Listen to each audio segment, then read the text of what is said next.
नमस्कार, मैं डॉक्टर राजबाला आपके अपने YouTube चैनल राज चहल एकेडमी पर आपका स्वागत करती हूँ। मित्रों, जैसा कि आप जानते हैं कि हमारी एचटेट पीजीटी हिंदी की कक्षाएं चल रही हैं और हर रोज 5 बजे लाइव क्लास आपकी काव्य शास्त्र पर होती है। रस संप्रदाय पर हम बहुत ही व्याख्यात्मक रूप से चर्चा कर चुके हैं। उसमें मैंने आपको रसों के भेद और साधारणीकरण, रस निष्पत्ति, सहृदय की अवधारणा, वो सारी चीजें मैंने आपको बहुत व्याख्यात्मक रूप से समझाई है और उम्मीद है कि वहां से 3 या 4 प्रश्न आपके बनेंगे रस संप्रदाय में से। तो आप जो है उस वीडियो को भी जरूर देखिएगा। और अलंकार संप्रदाय से संबंधित जो कक्षाएं हैं वो भी चल रही हैं और उसका आज हमारा 5वां दिन है।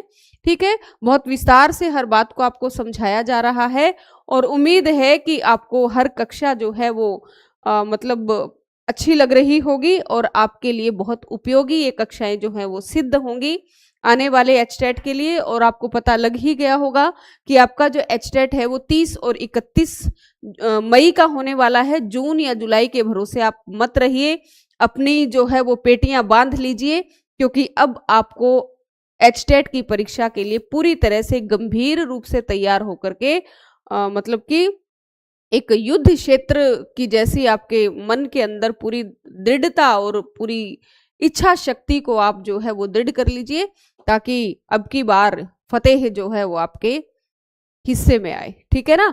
तो एक अच्छी भर्ती जो है इसके पश्चात आपका इंतजार कर रही है। तो जल्दी जल्दी जितने भी विद्यार्थी हैं वो आ जाइए। ज्योति good evening, Ajay ji good evening, Neelam ji good evening. तो बहुत अच्छी बात है, कक्षा में समय पर आते हैं। तो आधी फतेह तो आपने यहीं पर हासिल की कर ली है, क्योंकि जो बच्चा कक्षा में टाइम पर आता है, जो बच्चा गंभीर है अपनी पढ़ाई को लेकर के, वो आधा मैदान तो वैसे ही मार जाता है। ठीक है ना। तो आपकी फतेह निश्चित है, इसमें कोई दोहराई नहीं है। ठीक है, तो चलिए अलंकार पर हम बात करते हैं।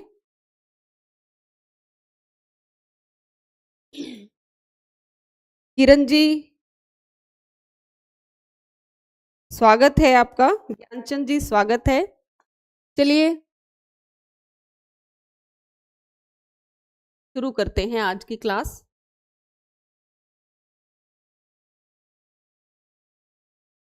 ये पीडीएफ गलत खुल गई है।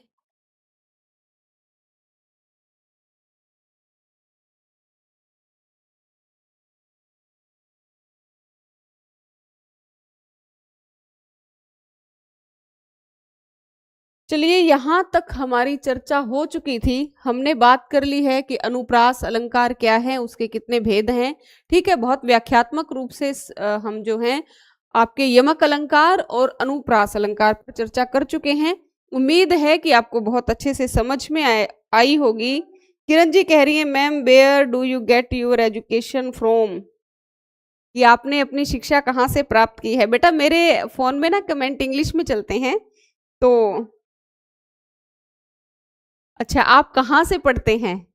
ठीक है, तो बेटा पढ़ने के लिए देखिए, मेरा जो पढ़ने का तरीका है, मैं संदर्भ पुस्तकों से पढ़ती हूँ, है ना। कोई भी मेरे पास ऐसी कोई गाइड नहीं है कि उसको पढ़ लिया और केवल आपके सामने आ गई। मैं डॉक्टर नगेंद्र, आचार्य रामचंद्र शुक्ल, डॉक्टर बच्चन, और जो मैं काव्य शास्त्र आपको करवा रही हूँ उसके लिए 3-4 जैसे शांति प्रिय द्विवेदी जी हैं, और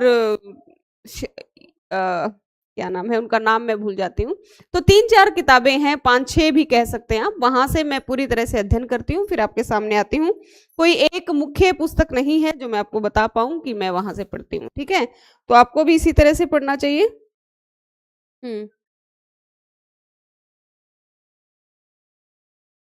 चलिए शुरू करते हैं। क्या आपको ये जो सामग्री दी जा रही है, अध्ययन सामग्री, बहुत पसंद आ रही है? शायद इसीलिए आप पूछ रहे हैं कि कहाँ से पढ़ाती हैं आप। ठीक है, सभंग यमक उदाहरण देखिए, ये हम कर चुके हैं सारे के सारे। अब हम बात करते हैं श्लेष अलंकार की। ठीक है, श्लेष अलंकार जैसा कि मैंने आपको बताया था, श्लेष अलंकार भी क्या है, शब्द अलंकार है। और इसमें क्या होता है कि शब्द तो एक ही होता है, ठीक है, और उस एक शब्द के साथ अनेक अर्थ चिपके हुए होते हैं और उन अनेक अर्थों को हमें संदर्भ के अनुसार ग्रहण करना होता है। ऐसे नहीं कि कुछ भी हम उनका अर्थ लगा लें। हमें देखिए, अलंकार समझने के लिए सबसे पहला जो काम है वो क्या होता है, क्या जरूरी है उसके लिए जरूरी है कि आपको जो पंक्ति दी गई है उसकी पहले तो व्याख्या करनी आनी चाहिए।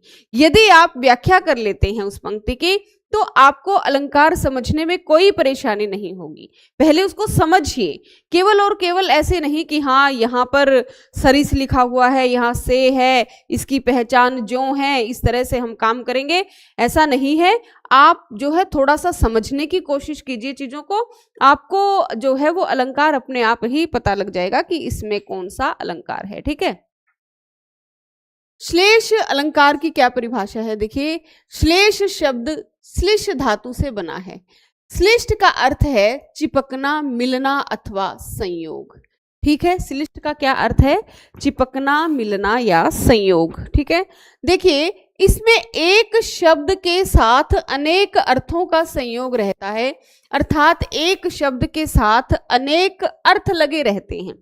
जैसे गुड़ होता है, ठीक है, गुड़ के साथ हम देखते हैं कि अनेक, एक गुड़ तो एक डली है गुड़ की, उस गुड़ की एक डली के साथ अनेक चींटियां चिपक जाती हैं।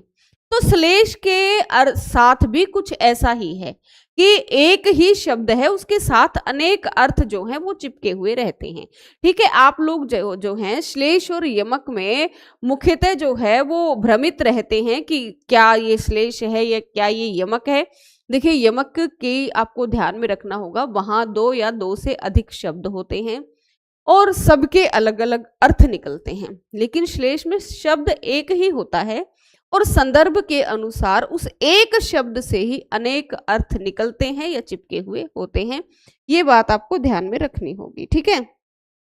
आगे देखिए, जिस शब्द के एक से अधिक अर्थ होते हैं उसे श्लिष्ट कहते हैं। जहां ऐसे शब्दों का प्रयोग होता है वहां क्या मानी जाती है? वहां श्लेष की स्थिति मानी जाती है। देखिए आगे, श्लेष अलंकार के भेद कितने होते हैं? श्लेष अलंकार के 2 भेद होते हैं। एक तो श्लेष अलंकार जो है वो शब्द पर आश्रित होता है, एक श्लेष अलंकार जो है वो अर्थ पर आश्रित होता है, इसलिए जो है वो अर्थ श्लेष और शब्द श्लेष, ठीक है, ये 2 भेद होते हैं।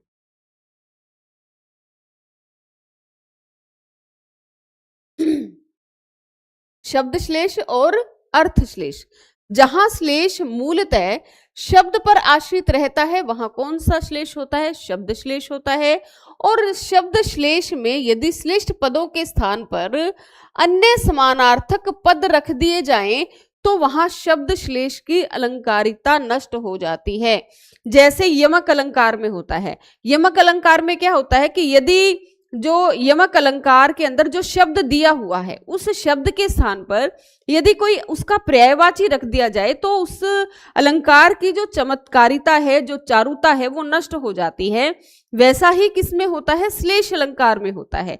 श्लेष अलंकार में भी यदि उस सब शब्द के स्थान पर उसका पर्यायवाची रख दिया जाए तो उसकी जो है वो अलंकारिता, उसकी चमत्कारिता, उसकी चारुता जो है वो नष्ट हो जाती है, ठीक है।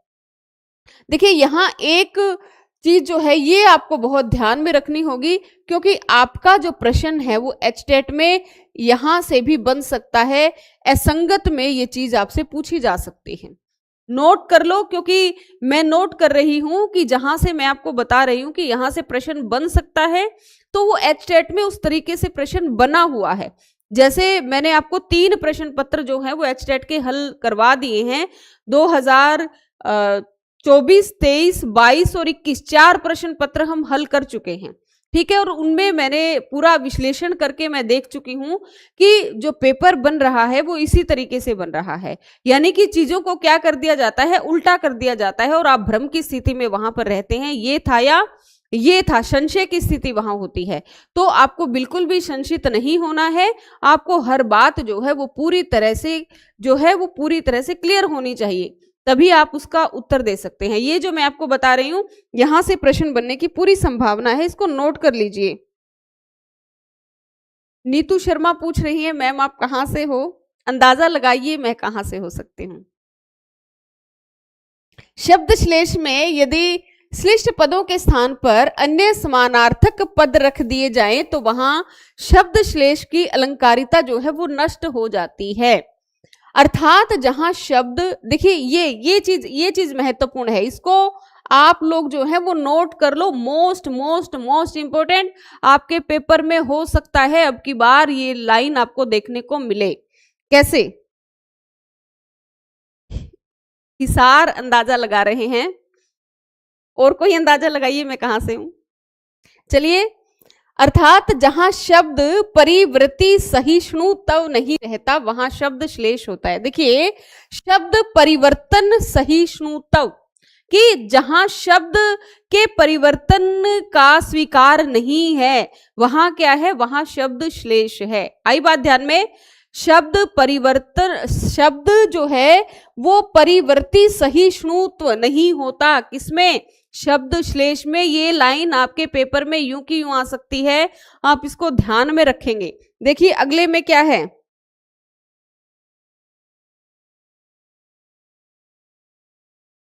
मैं हिसार से नहीं हूं बेटा, जींद डिस्ट्रिक्ट से हूं, ठीक है ना। शब्द श्लेष में यदि श्लिष्ट पदों के स्थान पर अन्य समानार्थक पद रख दिए जाएं तो वहां श्लेष शब्द की अलंकारिता नष्ट हो जाती है। अर्थात जहां शब्द परिवर्ती सहिष्णुत्व नहीं रहता वहां शब्द श्लेष होता है। बहुत महत्वपूर्ण बात मैंने आपको बता दी है, इसको नोट कर लेना, ठीक है। उसके बाद है अर्थ श्लेष। देखो, इसके विपरीत अर्थ श्लेष में श्लिष्ट शब्दों के स्थान पर यदि उनके पर्याय शब्द रख दिए जाएं तब भी जो श्लेष अलंकार है ज्यों का त्यों बना रहता है। किस जो अर्थ श्लेष है उसमें यदि आप जो शब्द हैं उनके पर्यायवाची रख देंगे तो भी वहां पर जो है उसके चमत्कार में, उसकी चारुता में कोई भी फर्क नहीं पड़ेगा। तो वहां क्या होता है, वहां अर्थ श्लेष होता है। Florence, good evening. इसका विशेष संबंध अर्थ के साथ ही रहता है, शब्द के साथ नहीं।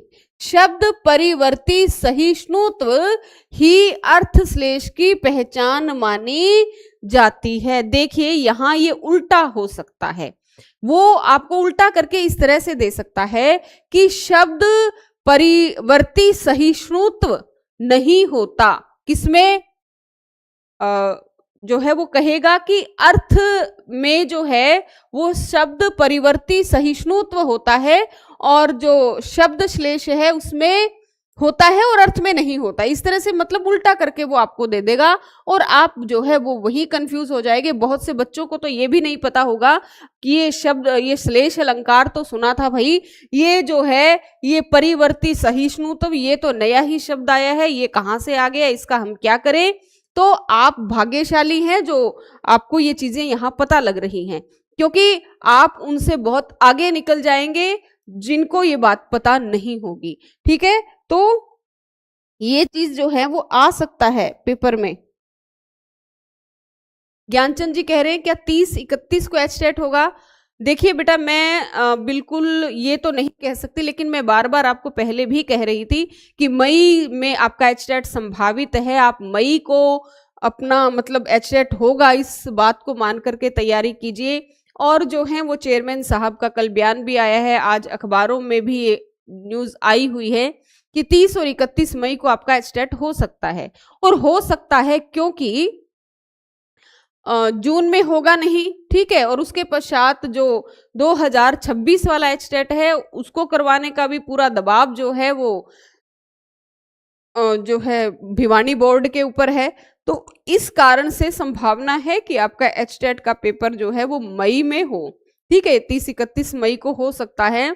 आप 30-31 को ही मान करके अपनी तैयारी कीजिए। आगे बढ़ भी जाता है तो उसमें मतलब क्या दिक्कत है, आपको समय और मिल जाएगा। लेकिन यदि आप ये सोच करके तैयारी करेंगे कि हमारा एचटेट तो जुलाई में होगा, तो आपके लिए देखिए हानि की बात है, ठीक है। आप वहां मार खा जाएंगे। आप अपनी तैयारी 30-31 मई को ही मान करके करिए। क्योंकि यदि समय मिल जाता है तो ठीक है, आपकी रिवीजन हो जाएगी, और यदि आपका सिलेबस रह जाता है तो फिर वो आपके लिए घातक सिद्ध हो सकता है। और आप 30-31 मई को ही मान करके अपनी तैयारी कीजिए, और संभावित है कि हो सकता है 30-31 मई को। ठीक है,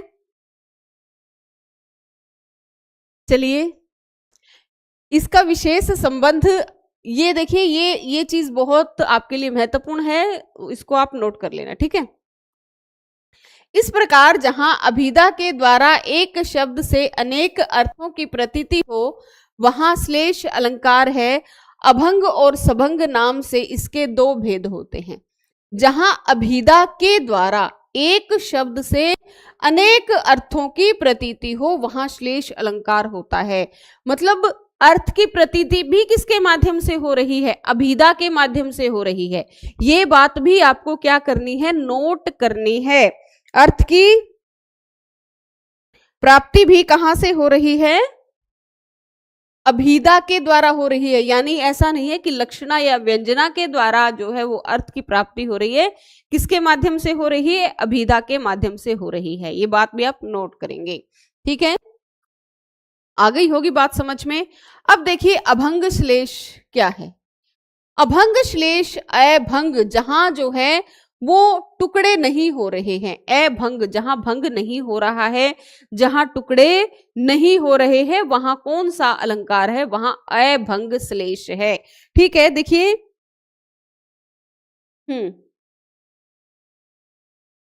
जहां शब्द के टुकड़े किए बिना ही शब्दकोश या लोक प्रसिद्धि अर्थ के अनुसार उसके अनेक अर्थ निकले, वहां अभंग श्लेष होता है। अर्थात जहां संपूर्ण शब्द के दो या दो से अधिक अर्थ हो, वहां क्या होता है? अभंग श्लेष अलंकार होता है। देखिए इसमें भी एक बात समझने योग्य है कि यहां जो अर्थ कैसा निकलता है? लोक प्रसिद्धि के अनुसार अर्थ निकलता है। अर्थ कैसे निकलता है? लोक प्रसिद्धि के अनुसार अर्थ निकलेगा। व्यंजना के अंदर क्या होता है कि कोई गूढ़ जो है या कोई सूक्ष्म अर्थ निकलता है, और वो भिन्न भिन्न हो सकता है। व्यंजना क्या होती है? भिन्नार्थ होती है। मेरे लिए उस शब्द की कुछ और प्रतीति हो सकती है, आपके लिए कुछ और प्रतीति हो सकती है, लेकिन जो श्लेष है उसके अंदर जो अर्थ निकलेगा शब्द का, वो क्या होगा? लोक प्रसिद्धि के अनुसार होगा, और अभिधा शब्द शक्ति के अनुसार उसका अर्थ निकलेगा। ये सब बातें आप बहुत ध्यान से नोट कर लीजिएगा, क्योंकि कहीं से किसी भी प्रकार से अभिधा के स्थान पर वो लक्षणा दे देगा, ठीक है, लोक प्रसिद्धि के स्थान पर वो गूढ़ या सूक्ष्म दे देगा, कुछ भी किसी भी तरीके से प्रश्न बन सकता है।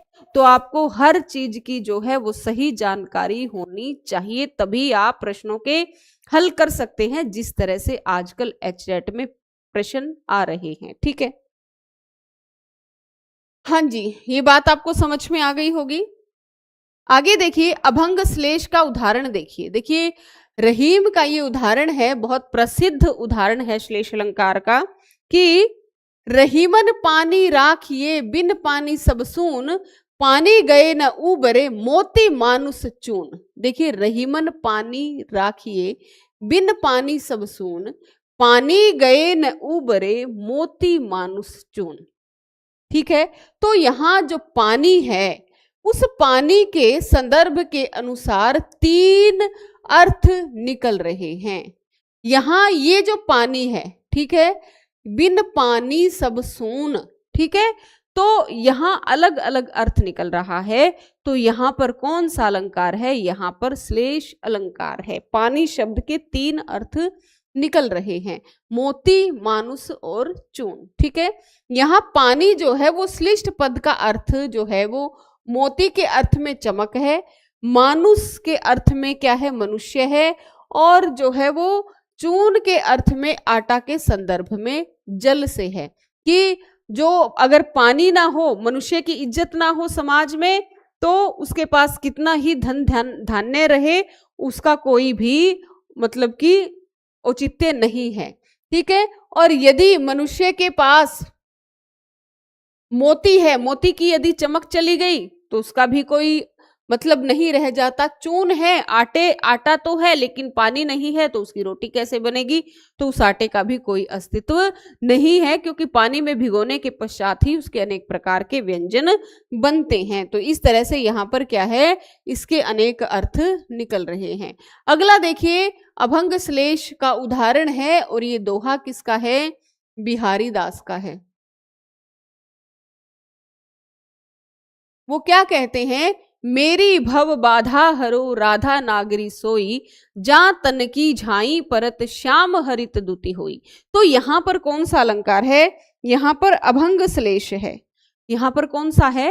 अभंग श्लेष है। देखिए यहां पर जो श्यामू है और झाई है, ठीक है, उसके उसके साथ जो है वो कई अर्थ चिपके हुए हैं। श्यामू के साथ भी, झाई के साथ भी, और हरित के साथ भी। देखिए जो बिहारी दास हैं वो राधा से प्रार्थना कर रहे हैं कि हे राधा, आप बहुत चतुर हैं, आप कृष्ण को किसी भी तरह से बातों में उलझा सकती हैं। आप कृष्ण को मेरी सांसारिक बाधाएं दूर करने के लिए कहिए, मेरा उद्धार करने के लिए कहिए, क्योंकि आपकी तो शरीर की छाया पड़ने से ही श्याम सुंदर जो है वो हरे भरे हो जाते हैं, यानी प्रसन्न हो जाते हैं। तो वो क्या कहते हैं, देखिए यहाँ जा तन की झाई पर है, यानी कि आपकी तो शरीर की परछाई पड़ने से ही जो श्यामू है, कृष्ण है, वो क्या हो जाते हैं? प्रसन्न हो जाते हैं, हरे भरे हो जाते हैं। ठीक है। दूसरा यहाँ पर क्या है? यहाँ पर श्यामू का अर्थ यहाँ निकल रहा है सांवला रंग भी निकल रहा है। मतलब कि यदि सांवला रंग जैसे काले के साथ यदि हरा मिला दिया जाए तो वो किस प्रकार का रंग हो जाता है? मतलब कि पीले के साथ जब हरा मिला दिया जाए तो वो एक अलग रंग देता है। तो उस तरह से यहाँ पर जो है वो रंग ज्ञान जो है वो बिहारी दास का दिखाया गया है। और क्या है? हरित द्युति, हरे भरे, प्रसन्न, हरा रंग, कांतिहीन। तो इस तरह से जो है वो शब्दों के अर्थ यहाँ पर दिखाए गए हैं। और एक यहाँ पर क्या है कि झाई, यहाँ पर झलक है इसका कि आपकी झलक पड़ने से ही। और एक क्या है? यहाँ पर ध्यान है, इसका अर्थ कि यदि हम श्री कृष्ण का ध्यान लगा लेते हैं तो हमारे जो हैं वो सारे के सारे, श्यामू का अर्थ है यहाँ पर पाप या कलमश, कि हमारे सारे पाप, हमारे सारी जो दुश्चिंताएं हैं वो दूर हो जाती हैं। यानी यहाँ तीन अर्थ जो हैं वो श्यामू, हरित और इसके क्या निकल रहे हैं? झाई के तीन तीन अर्थ निकल रहे हैं, यानी इनके साथ तीन तीन अर्थ चिपके हुए हैं। अभंग श्लेष जो है, जैसे जिसके तन की परछाई पड़ने से श्याम हरे भरे प्रसन्न हो जाते हैं, वही राधा नागरी मेरी भव बाधाओं को दूर करे। एक अर्थ ये निकल रहा है। ठीक है। दूसरा अर्थ क्या निकल रहा है? जिसके तन की झलक मात्र पड़ने से श्याम वर्ण वाले कृष्ण जो है वो हरे रंग की चमक वाले हो जाते हैं, वही राधा जो है वो मेरी भव बाधा हरो। यानी कि राधा कैसे रंग की है? राधा जो है वो गोरे रंग की है, यानी सुनहरे रंग की है, जिसको पीला कह सकते हैं। और पीला और जब काला मिला दिया जाए तो वो कैसा हो जाता है? हरा हरा सा रंग हो जाता है। तो यहाँ जो है वो रंग ज्ञान भी जो है वो बिहारी दास का दिखाया गया है। ठीक है। जिसके फिर तीसरा अर्थ क्या निकलता है? जिसके तन रूपी, तन का ध्यान करने से, भक्त के हृदय में आने से काले रंग वाला जो है वो कलमश, यानी कि सारे पाप जो हैं वो दूर हो जाते हैं। ठीक है। आगे देखिए कि राधा मेरी भव बाधाओं का हरण करो। अभंग श्लेष जैसे जहां गांठ तहां रस नहीं, यह जानत सब कोई। यहाँ जो है गांठ, एक तो क्या है? गन्ने का पौधा ईख के लिए, और एक गांठ क्या है? मनुष्य के मन के लिए। ठीक है। कि यदि मनुष्य के मन के अंदर गांठ है तो वहां पर किसी प्रकार का कोई प्रेम भाव नहीं हो सकता। दूसरा जो है, जैसे ईख को तोड़ते हैं जहां वो पोरी सी होती है, कि जहां गांठ होती है वहां रस नहीं होता। इस तरह से इसके भी क्या निकल रहे हैं? दो भेद, दो अर्थ निकल रहे हैं। ठीक है। आगे देखिए सभंग श्लेष, जहां एक ही शब्द के टुकड़े करने पर उसके अनेक अर्थ निकले, अर्थात जहां पूरे शब्द का अर्थ तो भिन्न भिन्न है परंतु शब्द के विच्छेद करने पर भिन्न अर्थ हो, वहां क्या होता है, सभंग श्लेष। जैसे हमने यमक अलंकार में देखा था कि जो सभंग यमक है उसमें क्या होता है कि टुकड़े करने पर जो है वो अलग अर्थ निकलता है। इसी प्रकार से जो सभंग श्लेष है उसमें भी ऐसा ही होता है, सभंग यमक में भी ऐसा होता है, सभंग श्लेष में भी होता है, टुकड़े करने पर अर्थ निकलते हैं। देखिए यहां पर अजरता और अमरता, अयोध्या नगरी किसे प्रिय नहीं लगती, यहां पर देखिए यहां पर दो इसके अगर तोड़ते हैं, अजरा मरता, ठीक है, अजरता और अमरता, अजरता है इसका और एक क्या है, अमरता, कि अजरता और अमरता प्रदान करने वाली अयोध्या नगरी किसे प्रिय नहीं लगती, ठीक है। और दूसरा क्या है, अज राम रत, ठीक है, इसका जो है वो इस तरह से निकलेगा कि जो है राम में पूरी तरह से तल्लीन, जहां किसी प्रकार का कोई बीमारी बुढ़ापा कुछ नहीं है, ऐसी अयोध्या नगरी बताइए किसे प्रिय नहीं लगती। यहां पर जो है वो दो अर्थ निकल रहे हैं इसके, तो यहाँ पर कौन सा अलंकार है, यहाँ पर सभंग श्लेष है, क्योंकि तोड़ने से शब्दों के अर्थ जो है वो निकल रहे हैं। सभंग श्लेष का देखिए, अज एवं राम में रत, मैंने आपको क्या बताया, हाँ, अज और राम में रत, अयोध्या नगरी किसे प्रिय नहीं लगती, ठीक है। अज एवं राम में रत अयोध्या नगरी किसे प्रिय नहीं लगती, अजरता एवं अमरता प्रदान करने वाली अयोध्या नगरी किसे प्रिय नहीं लगती। संतत सुरानिक हित जेही बहुरी सक्र सम बिनवहु तेही, ये जो पंक्तियां हैं ये रामचरितमानस की पंक्तियां हैं और ये कहाँ से ली गई हैं, ये जो है वो तुलसीदास की पंक्तियां हैं, ठीक है, चौपाई छंद में ये लिखी गई हैं। और ये क्या कहते हैं, इसमें क्या बता रहे हैं, संतत सुरानिक हित जेही बहुरी सक्र सम बिनवही तेही। सक्र यहां पर किसको कहा गया है, यहां पर इंद्र को कहा गया है, इंद्र को कहा गया है। सुरानिक का मतलब यहाँ क्या है, सुरानिक का मतलब है यहाँ पर एक तो जो है वो सुरों की सेना, सुरों की सेना एक अर्थ है इसका, और एक अर्थ है यहाँ पर सुरा अनीक, यानी कि देवताओं की मदिरा, ठीक है, देवताओं की मदिरा। इस तरह से जो है वो इसके एक ही के दो अर्थ निकल रहे हैं, ठीक है। तो इस तरह से यहाँ पर क्या है, इसके दो भेद हैं, तो दो अर्थ यहाँ पर निकल रहे हैं। सभंग श्लेष सुरानिक का विश्लेषण, देखिए उपयुक्त उदाहरण में सुरानिक शब्द श्लिष्ट है जिसके टुकड़े करने पर उसके दो अर्थ निकलते हैं। सुरानिक अर्थात सुरों की अनीक यानी देवताओं की सेना, सुरानिक सुरा अर्थात मदिरा या शराब अर्थात अच्छी शराब, ठीक है, दो अर्थ यहाँ पर निकल रहे हैं। सभंग श्लेष का एक उदाहरण देखिए, अजो तरेयोना ही रहो, ये बिहारी दास का दोहा है, श्रुति सेवत इक अंग नाक बास बेसरी लहो बसी मुक्तन के संग, ठीक है। तो यहाँ पर जो है तरियोना, तरियोना का जो है वो दो अर्थ निकलते हैं। तरियोना का एक अर्थ तो है कि अभी तक तुम्हारा उद्धार नहीं हुआ, ठीक है, एक तो क्या अर्थ है कि अभी तक तुम्हारा उद्धार नहीं हुआ, और दूसरा क्या है, दूसरा इसका अर्थ है कान का आभूषण, दूसरा क्या है, कान का आभूषण। जैसे कि आपको पता ही है कि जो बिहारी दास हैं उनको क्या कहा जाता है, गागर में सागर भरने वाला कहा जाता है, तो इसके अंदर भी ऐसा ही दिखाया गया है। देखिए वो जो बिहारी दास हैं वो कान पर जो है वो व्यंग्य कर रहे हैं, वो कह रहे हैं कि अजो तरेयोना ही रहो श्रुति सेवत इक अंग, कि अभी तक जो है चाहे तुमने साधु सन्यासियों का जो है वो संगति कर ली है, लेकिन अभी तक तुम्हारा उद्धार नहीं हुआ है, क्योंकि तुमने साधु सन्यासियों की संगति बेशक कर ली, तुमने वेद पढ़ लिए, लेकिन तुम जो है वो उस एक कान से निकालते हो उस चीज को, और दूसरे से जो सुनते हो और दूसरे से निकाल देते हो, इसीलिए तुम्हारा उद्धार नहीं हुआ। वो कान के लिए, कान के आभूषण के लिए भी कह रहे हैं, क्योंकि कान का आभूषण जो है वो कान के अंदर छेद कर, मतलब जो है वो इसी तरह से उसका अर्थ निकाल रहे हैं।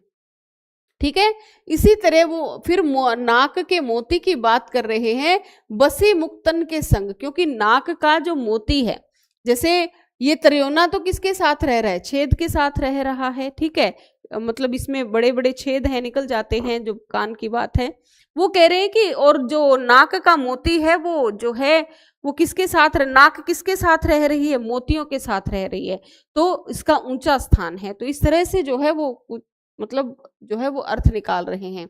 उपयुक्त दोहे में त्रियोना ही पद सभंग श्लेष का उदाहरण है, क्योंकि इस शब्द के टुकड़े करने पर दो अर्थ निकलते हैं। त्रियोना का अर्थ है कान का आभूषण, अर्थ कर्णफूल, त्रियोना जो तरा नहीं, यानी भव सागर से जो पार नहीं हुआ।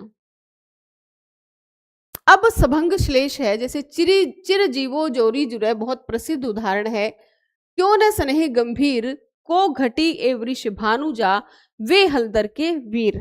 ठीक है, जैसे कि वृष भानुजा के जो यहाँ पर और हलदर के यहाँ पर दो दो अर्थ निकलते हैं। जैसे इसको जब हम तोड़ते हैं, वृषभ अनुजा, ठीक है, दो अर्थ निकल गए, और एक वृष भानुजा, इस वृष भानुजा का मतलब तो हो गया राधा। ठीक है, और वृषभ अनुजा का मतलब हो गया बैल की छोटी बहन अर्थात गाय। हलदर का मतलब हो गया एक बैल हो गया, और हलदर के वीर का मतलब हो गया बलराम, कि बलराम के भाई श्री कृष्ण। ठीक है, तो यहाँ पर जो बिहारी दास हैं वो क्या कहते हैं, क्यों ना चिरजीवो जोरी जुरे, क्यों ना स्नेह गंभीर। इसका अर्थ तो आपको ही पता ही होगा कि बिहारी दास जी कह रहे हैं कि इनकी राधा और कृष्ण की जोड़ी क्यों ना जो है वो इतनी दीर्घायु होगी, क्योंकि इनमें से कोई भी एक दूसरे से कम नहीं है।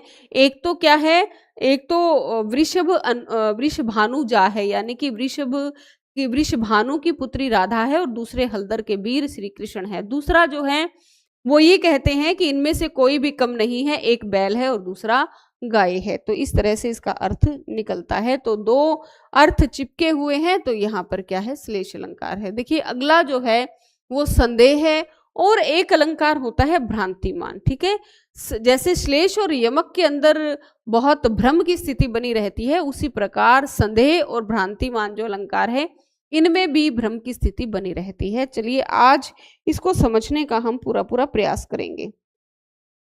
देखो, जहां सादृश्य समानता के कारण उपमेय में उपमान का संख्यात्मक ज्ञान उत्पन्न हो जाए, वहां संदेह अलंकार होता है। यहाँ अंत तक संदेह बना रहता है, किसमें, संदेह अलंकार में। भ्रांतिमान में क्या होता है, क्रिया हो जाती है, लेकिन यहाँ पर है या नहीं ऐसा संशय जो है वो लगातार बना रहता है। इस अलंकार में संदेह या संशय का चमत्कार पूर्ण वर्णन होना आवश्यक है। यह संदेह एक वस्तु में अनेक वस्तुओं का विकल्प लेकर भी उत्पन्न हो सकता है, जिसमें अनिश्चय की स्थिति बनी रहती है। यानी संदेह जो अलंकार है उसमें अंत तक अनिश्चय की स्थिति जो है वो बनी रहती है कि ये है या नहीं। इसकी सादृश्य मूलकता पहली शर्त है, यानी कि जहां संदेह का आधार सादृश्य होगा वही अलंकार होगा, इसके अभाव में नहीं। और ये संदेह अलंकार जो है ये कैसा अलंकार है, ये सादृश्य मूलक अलंकार है। ठीक है, ये 7 भेद होते हैं ना अलंकारों के, विरोध मूलक, सादृश्य मूलक, समता मूलक। तो इस तरह से ये कैसा अलंकार है, भ्रांतिमान अलंकार भी और संदेह अलंकार भी, ये दोनों कैसे अलंकार है, ये सादृश्य मूलक अलंकार है। ठीक है, तो जहां सादृश्यता होगी वही यह अलंकार होगा, सादृश्यता के अभाव में ये अलंकार नहीं हो सकता। और इसकी देखिए संदेह अलंकार की क्या विशेषता है, इसमें क्या है, इसमें एक तो आपको देखना होगा कि की लगा हुआ होगा। ठीक है, दूसरा क्या है, कींधो, कीवा, या, वा, अथवा, जैसे संदेह व्यंजक वाचक शब्द प्रयुक्त होते हैं। जैसे उपमा में हम कहते हैं ना कि सा से सी सरिस सम, ऐसे शब्द यदि आप देखेंगे तो वहां पर उपमा अलंकार होगा। ठीक है, जैसे उत्प्रेक्षा के लिए कहा जाता है कि जानू जनहू मानू मनहू, आप इनको देखिए आप पहचान जाएंगे। इसी प्रकार से इसके अंदर भी क्या है, आपको इसी तरह से जो चीजें हैं वो समझनी होगी। संदेह अलंकार में क्या है, जैसे की, कींधो, कीवा, या, वा, अथवा जैसे संदेह व्यंजक वाचक शब्द प्रयुक्त होते हैं। और इसकी क्या विशेषता होती है, देखिए यहां से आपका प्रश्न बन सकता है, यहां से आपका प्रश्न बन सकता है। ठीक है, इसको नोट कर लेना। देखो, संदेह अंत तक बना रहता है, मतलब संगत असंगत में पूछ लेंगे कि संदेह, जो संदेह अलंकार है उसमें भ्रम की स्थिति अंत तक बनी रहती है या उसमें क्रिया हो जाती है। इस तरह से आपको भ्रम और संदेह और भ्रांति मान में जो है वो उलझाया जा सकता है। इसलिए आपको हर बात जो है वो पूरी तरह से क्लियर होनी चाहिए। संदेह अंत तक बना रहता है, बिल्कुल बना रहता है। सत्य ज्ञान का अनिश्चय होता है और अत्यधिक सादृश्य के कारण, मतलब बहुत ज्यादा सदृश्यता होती है। जैसे अंधेरे के अंदर कोई मोटी सी रस्सी पड़ी हुई है, ठीक है, और व्यक्ति जा रहा है और एकदम उसको उस रस्सी को देख करके क्या भ्रम हो गया कि ये तो मुझे लग रहा है कि कोई सांप है। ठीक है, और वो अंत तक जो है वो संशय की स्थिति में रहता है कि सब सांप है या रस्सी, सांप है या रस्सी, वो कोई निर्णय नहीं ले पाता। जब इस तरह की जो स्थिति होती है वहां पर कौन सा अलंकार होता है, वहां संदेह अलंकार होता है और उसमें सादृश्यता होना बहुत जरूरी है। यदि रस्सी की जगह कोई मतलब कोई बहुत ऐसी चीज पड़ी है, यानी कि पेड़ की कोई टहनी टूट करके पड़ी है, पत्ते उसके ऊपर दिखाई दे रहे हैं, तो उसको देख करके सांप का संदेह नहीं हो सकता, क्योंकि उस टहनी से सांप की सादृश्यता नहीं है। ठीक है, तो इसके अंदर क्या है, सादृश्यता होना बहुत जरूरी है। यदि सादृश्यता होगी तभी संदेह उत्पन्न होगा, बिना सादृश्यता के संदेह उत्पन्न नहीं हो सकता। ये बात भी आपको ध्यान में रखनी है, ये लाइन पेपर में यूं की यूं आ सकती है। संशय का वैचित्र्यपूर्ण वर्णन यहां पर किया जाता है। देखिए संदेह अलंकार का उदाहरण देखिए, बहुत प्रसिद्ध उदाहरण है भूषण का। ये भूषण की पंक्तियां हैं।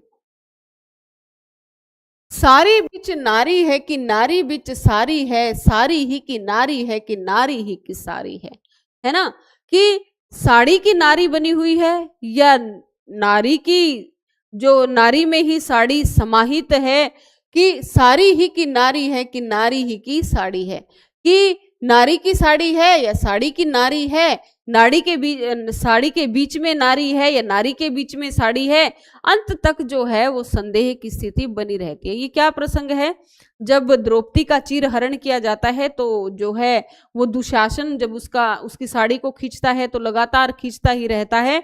तो ये दुशासन की जो स्थिति है, मानसिक स्थिति, उसको बता रहा है कि दुशासन ये सोच रहा है कि नारी के बीच में साड़ी है, साड़ी के बीच में नारी है, नारी की साड़ी बनी हुई है, साड़ी की नारी बनी हुई है, कुछ समझ में नहीं आ रहा। तो अंत तक जो है ये स्थिति बनी रहती है। द्रौपदी के चीरहरण के समय उसकी साड़ी इतनी लंबी हो गई कि दुशासन के मन में यह इस बात का संदेह उत्पन्न हो गया कि वह द्रौपदी और साड़ी के बीच का अंतर समझ ही नहीं सका।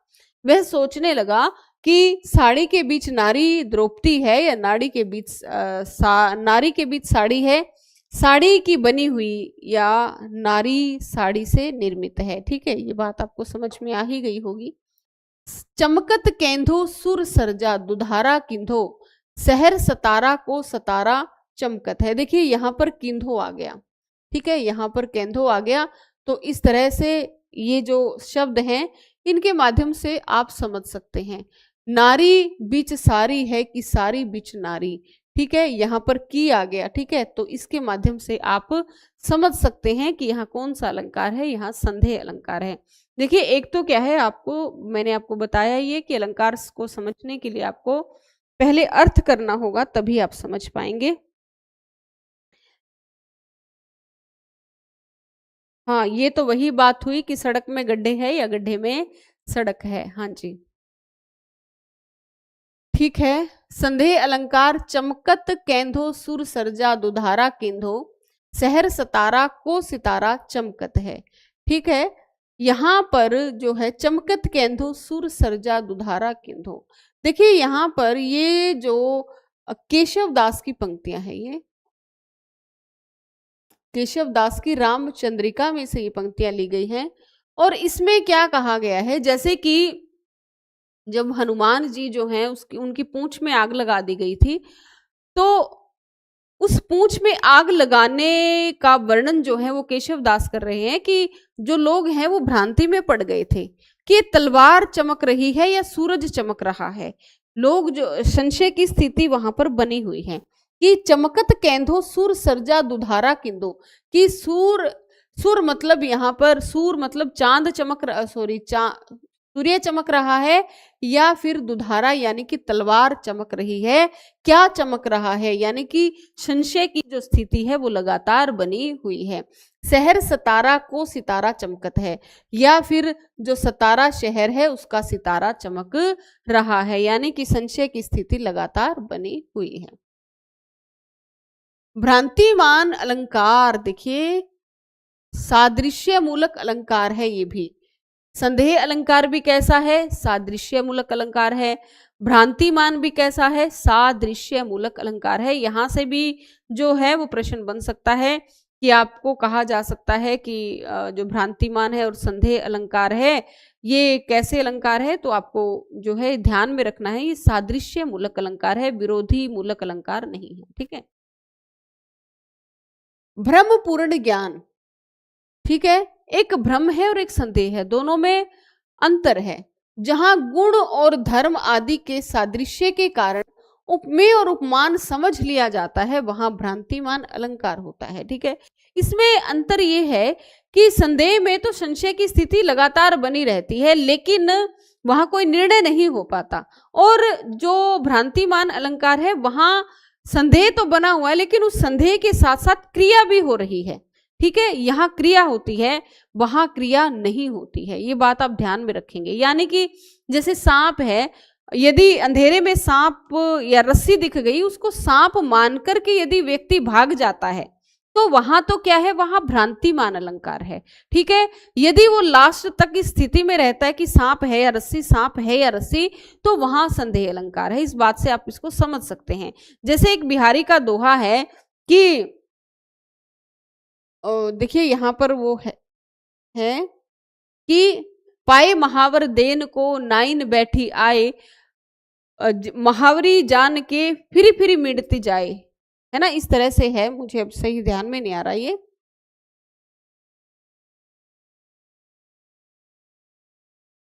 देखो, पाए महावर देन को नाइन बैठी आए फिर जानी महावरी एड़ी मिड़त जाए, एड़ी मिड़त नाय, मतलब कि नाइन जो है वो नायिका के पैरों में महावर, एक लाल रंग का पदार्थ लगाते हैं जिसे जो है वो कोई रिवाज होता है।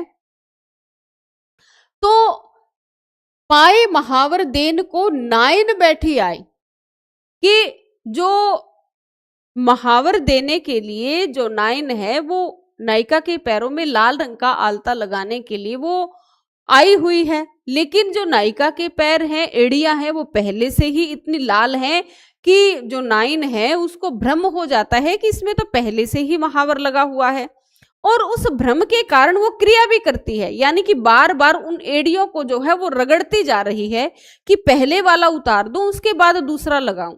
तो यहाँ पर क्रिया भी हो रही है, तो जहां क्रिया हो रही हो वहां पर कौन सा अलंकार होता है, वहां भ्रांतिमान अलंकार होता है। ये बात आप जान लीजिए। देखिए,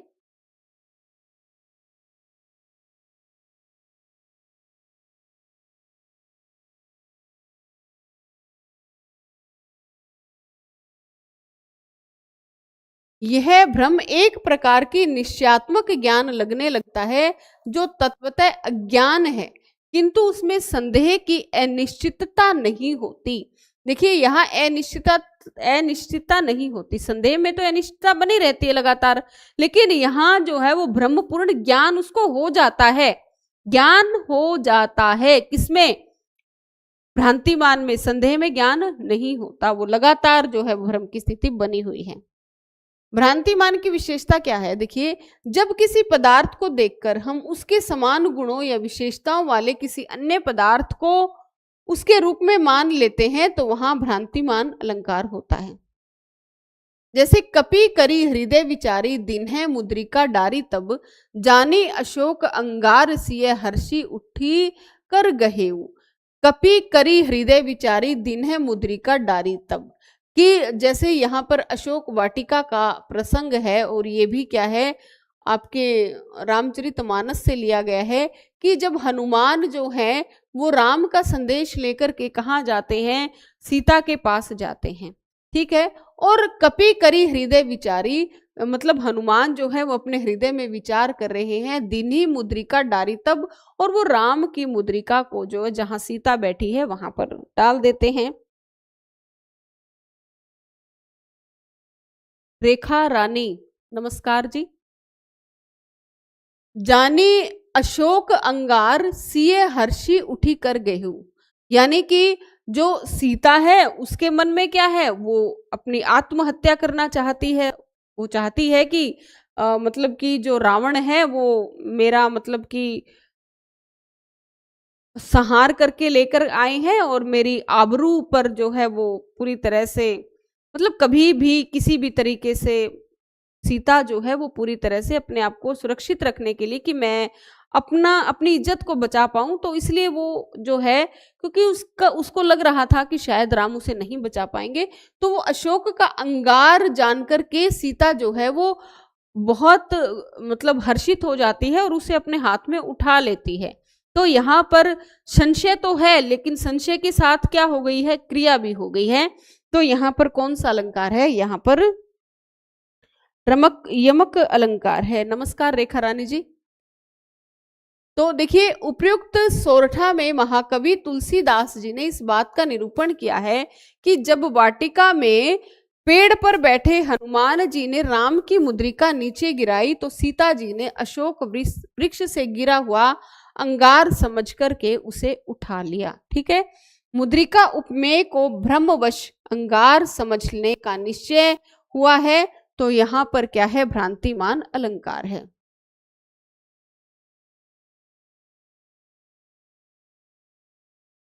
देखिए, विधु वधन ही लखी बाग में चहकन लगे चकोर, वारिज वास विलास लही अलिकुल विपुल विभोर।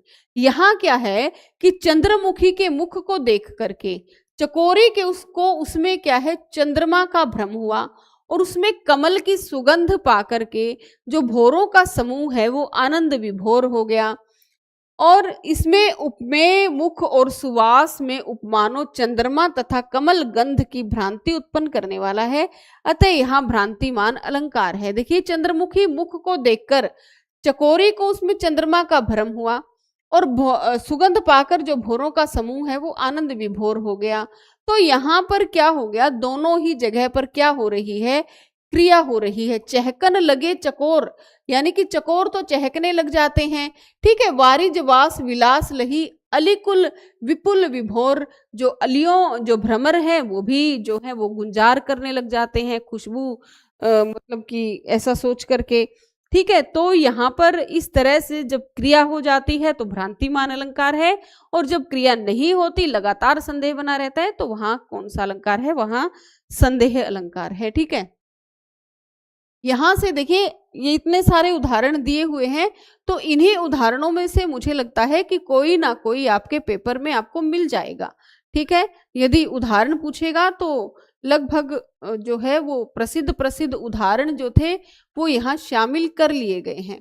ठीक है, परत भ्रमर शुक तुंड पर, भ्रमर ब्रह्म धरी कुसुम पलास, शुक ताको पकरन चहत जम्बू फल की आस। कि जो तोता है वो ये सोचता है कि जामुन का फल है और उसको पकड़ने के लिए वो दौड़ पड़ता है। तो यहाँ भी क्या हो रही है, क्रिया हो रही है। देखिए, जहां भ्रमर तोते की नाक को पलास वृक्ष का लाल कुसुम समझकर उस पर मंडराने लगे, तोतों ने भ्रमर को क्या मान लिया, जामुन का काला फल मान लिया और उसे पकड़ने लग गया। तो यहाँ पर भी क्रिया हो रही है, तो यहाँ पर भी क्या है, भ्रांतिमान है। ठीक है, आगे देखिए, ओस बिंदु चुग रही हंसिनी, मोती उसको जान। ठीक है, यहां पर भी क्रिया हो रही है, मोती जान करके, मतलब ओस की बूंदों को जो हंसनी है वो मोती जान करके चुग रही है, तो यहाँ पर भी क्रिया हो रही है। तो जहां क्रिया हो रही है वहां क्या है, उक्त पद में हंसिनी को ओस बिंदुओं में मोती का भ्रम उत्पन्न हो रहा है और वह ओस की बूंदों को मोती समझ करके चुग चुग रही है, यहाँ क्रिया हो रही है। तो इसका मतलब यहाँ भी क्या है, यम जो है वो भ्रांतिमान है। देखिए, ये मैं आपको समझा ही चुकी हूँ और ये आपके एचटेट के पेपर में 2-3 बार जो है वो आ चुका है। तो बहुत महत्वपूर्ण ये उदाहरण है, इसको आप ध्यान में रखेंगे, पूछा भी जा सकता है पेपर में। और लगभग जो है यहाँ से आपका जो है वो भ्रांतिमान अलंकार जो है उसके उदाहरण यहाँ से हो सकता है आपके पेपर में आपको मिल जाएं। ठीक है, पाए महावर देन को नाइन बैठी आए, फिर जानी महावरी, एड़ी मिड़त जाए, ये मैं आपको समझा चुकी हूँ। ठीक है, तो ये हो चुके हैं आपके अलंकार, आज के लिए इतना ही। और आपके जो पाठ्यक्रम में है वो 2-4 अलंकार और हैं, ठीक है, उन पर भी हम चर्चा करेंगे कल आपके पाठ्यक्रम में संबंधित। देखिए, वैसे तो आपके पाठ्यक्रम में कुछ एक हैं, मतलब कम से कम 7-8 अलंकार हैं जो आपके पेपर में लगे हुए हैं, लेकिन मैं नोट कर रही हूं कि जो पेपर में सिलेबस में अलंकार दिए हुए हैं उससे अतिरिक्त अलंकार भी आपसे पूछे जा रहे हैं। जैसे असंगति अलंकार है, आपके सिलेबस में नहीं है लेकिन पेपर में पूछा जा रहा है। उपमान अलंकार भी आपके पेपर में नहीं है लेकिन पूछा जा रहा है। ठीक है, तो ऐसे अन्योक्ति अलंकार है, वो पेपर में नहीं है, सिलेबस में नहीं है, पूछा जा रहा है। तो मेरी कोशिश ये रहेगी कि इस तरह से जो प्रसिद्ध प्रसिद्ध से अलंकार हैं वो मैं आपको करवा दूं। ठीक है, हो सकता है कि उदाहरण जो है वो आपको वहीं से मिल जाए। ठीक है, तो चलिए, कल जो है वो मैं आपको जितने एक प्रसिद्ध प्रसिद्ध से अलंकार होंगे उन सबके कल कल की जो क्लास है वो भी आपके अलंकारों पर ही होगी। और परसों से फिर हम आगे बढ़ेंगे, हम बात करेंगे रीति संप्रदाय की। ठीक है, 6 संप्रदाय हैं आपके, सारे पेपर में लगे हुए हैं। काव्य दोष भी है, काव्य गुण भी है, काव्य हेतु भी है। ठीक है, और शब्द शक्तियां भी हैं। मतलब पूरा काव्य शास्त्र जो है वो आपके एचटेट के पाठ्यक्रम में सम्मिलित किया हुआ है। तो हम प्रयास ये करेंगे, क्योंकि काव्य गुण, काव्य दोष, ये तो छोटे छोटे से टॉपिक हैं। काव्य हेतु हो गया, ये एक एक दिन का काम है, एक एक दिन में हम इसको निपटा देंगे। ठीक है, और जितना जल्दी हो सकेगा हम आपके एचटेट तक काव्य शास्त्र को पूरा करने का पूरा प्रयास करेंगे। और हर रोज आपकी अभ्यास प्रश्नोत्तरी चल ही रही है।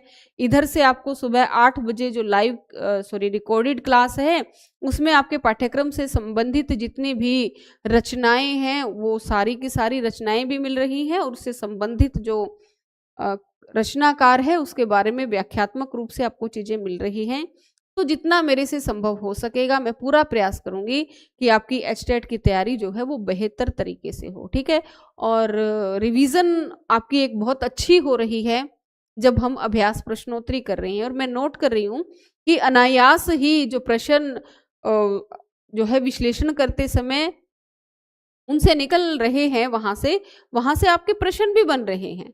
तो आप अन्यथा किसी भी चीज को ना ले, एक एक पंक्ति, एक एक शब्द जो मैं आपको यहाँ इस प्लेटफॉर्म पर बता रही हूँ आपकी एचटेट की दृष्टि से बहुत ही महत्वपूर्ण है, क्योंकि मैं पूरा विश्लेषण इन चीजों का कर रही हूँ तभी आपके सामने प्रस्तुत होती हूँ।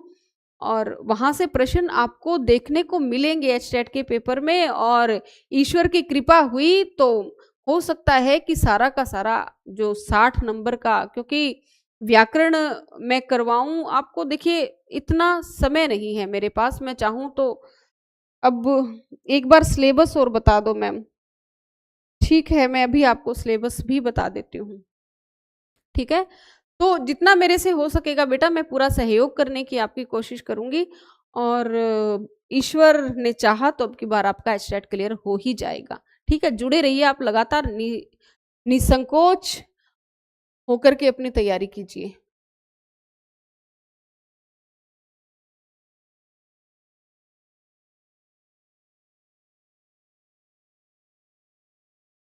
यहाँ थी एक पीडीएफ।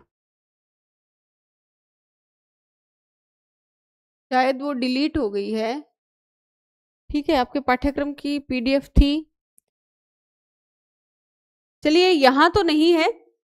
ये आपके पाठ्यक्रम की जो एक फोटो है, आपका जो पाठ्यक्रम क्या है एचटेट का, टेलीग्राम पर मैंने वो डाली हुई है।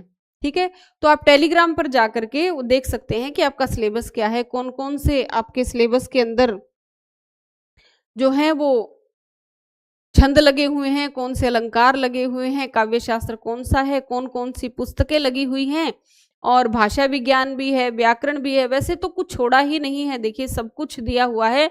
लेकिन मैं आपको बार बार ये बता रही हूँ कि आपको यदि आप जो सेकंड यूनिट है आपकी, ठीक है, जो हिंदी साहित्य का इतिहास पूरा का पूरा दिया हुआ है, यदि उसके अंदर उलझ गए तो उसी के अंदर उलझ कर रह जाओगे। वो तो क्या है, एक समुद्र है। ठीक है, उसके अंदर गोता लगाना जो है वो बहुत कठिन काम है, क्योंकि उसकी कोई सीमा ही नहीं है। ठीक है, उसमें गद्य भी है, पद्य भी है, उसके अंदर आप रिपोर्टाज, कहानी, उपन्यास, नाटक, पता नहीं क्या क्या है, दुनिया जहान की चीजें हैं। तो सारी आप जो है नहीं समेट सकते। आप स्मार्ट तरीके से तैयारी कीजिए, आप काव्य शास्त्र को बहुत अच्छा कर लीजिए, वहां से आपके प्रश्न जरूर बनेंगे। 6-7 प्रश्न आपके काव्य शास्त्र में से आते ही आते हैं, कई बार इनकी संख्या 15 तक भी पहुंच जाती है। ठीक है, तो आप काव्य शास्त्र को बहुत अच्छा करिए, उस पर अपनी इतनी मजबूत पकड़ बना लीजिए कि आपका कोई भी प्रश्न काव्य शास्त्र का तो गलत हो ही ना। व्याकरण मैं देख रही हूँ, आपकी व्याकरण आपकी वैसे ही बहुत अच्छी है, वहां से आप जो है वो अच्छे उत्तर दे रहे हैं प्रश्नों के, व्याकरण का जो है वो पोर्शन आपका तैयार है ही। बात आ जाती है अब कि जो सेकंड जो यूनिट है, जो समुद्र है, उसमें कैसे गोता लगाएं। देखिए, उसके अंदर क्या करना है आपको, मैं आपको बार बार हर लेक्चर में ये बात बताती हूँ कि आपको केवल आपकी जो रचनाएं लगी हुई हैं, जैसे कृतिका है, बितान है, या आरोह भाग 1 है, 2 है, क्षितिज है, ये इस तरह की पाठ्य पुस्तकें जो हैं वो 9वीं 10वीं 11वीं 12वीं के आपके पाठ्यक्रम में लगी हुई हैं।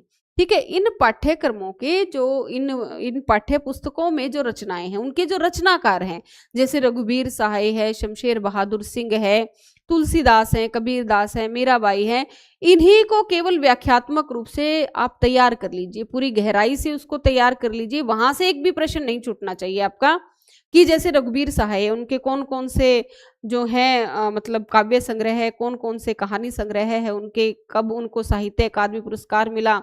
तो इस तरह की चीजें आपको पता होना चाहिए, और वो सारी बातें मैं आपको करवा भी रही हूँ।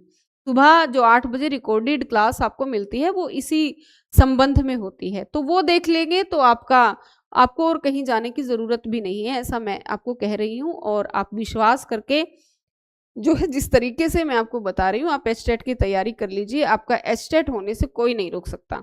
देखिए, अब 30-31 को मई को आपका एचटेट का पेपर है, आपके पास ये मान करके चलिए आज 10 तारीख हो गई है। ठीक है, 50 दिन आपके पास हैं, बहुत होते हैं 50 दिन तैयारी करने के लिए। ऐसा तो है नहीं आप बहुत मतलब ऐसे विद्यार्थी हैं कि आपको हिंदी की आधारभूत जानकारियां भी नहीं है, आपने पहले भी पढ़ा हुआ होगा, आपको रिवीजन की जरूरत है, केवल आपको पॉलिश करनी है चीजें, है ना। तो आप कर सकते हैं, बड़े आराम से कर सकते हैं, 50 दिन बहुत होते हैं, लेकिन उसके लिए आपको बेटा समय देना होगा। 7 से 8 घंटे आपको हर रोज पढ़ाई करनी होगी। देखिए, केवल ये भी तो बात है ना, केवल हिंदी का 75 नंबर का पोर्शन है, केवल हिंदी पढ़ने से तो काम चलेगा नहीं, आपको जो है वो साइकोलॉजी भी पढ़नी होगी, हरियाणा जीके भी आपको तैयार करनी है। ठीक है, तो मतलब ये चीजें तो आपको तैयार करनी ही करनी है। ठीक है, और रीजनिंग के जो प्रश्न हैं वो हो सकता है थोड़ी बहुत प्रैक्टिस के माध्यम से आपके हल हो जाएं। तो आपके लिए जो इंग्लिश ग्रामर है, इंग्लिश ग्रामर की कक्षाएं भी जो हैं वो इस चैनल पर चल रही है, आप उनको भी देख सकते हैं। ठीक है, तो वहाँ भी जो है, जैसे इंग्लिश ग्रामर की जो क्लास चल रही है ना, उसके अंदर आपको इस तरीके से इंग्लिश ग्रामर करवाई जा रही है जो बिल्कुल जैसे छोटा बच्चा होता है, उसमें उसको बिल्कुल सामान्य तरीके से समझाया जाता है। ठीक है, बेसिक सी चीजें आपको बताई जा रही हैं, और वहां से आपके प्रश्न बनने की पूरी संभावना है। तो जितना हो सकता है उतना प्रयास किया जा रहा है। आपको टेलीग्राम कैसे जुड़ा जाए, टेलीग्राम मैंने जो है एक लिंक डाला हुआ है, डिस्क्रिप्शन बॉक्स में भी लिंक है, और जब आप मेरा चैनल खोलते हैं, जो मुख्य जहाँ से चैनल की क्या होती है वो, जहाँ परिचय है सारा का सारा, ठीक है, वहां पर भी लिंक दिया हुआ है टेलीग्राम का, तो उसको खोल करके सीधा आप टेलीग्राम से जुड़ जाएंगे। ठीक है, और इंस्टाग्राम आईडी भी है, सारी चीजें हैं वहां पर, तो वहां जुड़िए। वहां से टेलीग्राम पर जब आप जुड़ जाएंगे तो आपको ये जो मैं पढ़ा रही हूँ ये पीडीएफ भी मैं डाल रही हूँ वहां पर, और वहां पर सिलेबस भी मिल जाएगा आपको। और जो महत्वपूर्ण सामग्री है, जैसे ये एचटेट वाले प्रश्न पत्र जो मैं आपको हल करवा रही हूँ, वो भी टेलीग्राम पर आपको मिल जाएंगे, वहां से आप दोबारा उनको देख सकते हैं। ठीक है, तो सारी चीजें आपको टेलीग्राम पर मिल जाएंगी, तो आप टेलीग्राम पर जरूर जुड़िएगा, वहां से भी आपको काफी मदद मिलेगी आपकी जो है वो तैयारी करने में। ठीक है, तो मिलते हैं शाम को 8 बजे लाइव कक्षा में, और लाइव कक्षा में ज़रूर आया कीजिए। और मैं आपसे निवेदन बार बार करती हूँ कि हाइप का जो ऑप्शन है उसको ज़रूर दबाओ, ताकि ये वीडियो जो है, मैं भी आपके लिए मेहनत कर रही हूँ, आप थोड़ी सी मेहनत मेरे लिए कर दीजिए। ठीक है, धन्यवाद। आपके लिए जो है वो शुभकामनाएं हैं मेरी बहुत बहुत। अब की बार आपका एचटेट जरूर पास हो जाएगा, कोई नहीं रोक सकता। ठीक है, और वैकेंसी आपका इंतजार कर ही रही है, और पीजीटी की वैकेंसी में भी हम मिलकर के मेहनत करेंगे, तो सब कुछ जो है वो हमारे हाथ में होगा। ठीक है, तो चलिए आज के लिए इतना ही, और मिलते हैं रात को 8 बजे लाइव कक्षा में।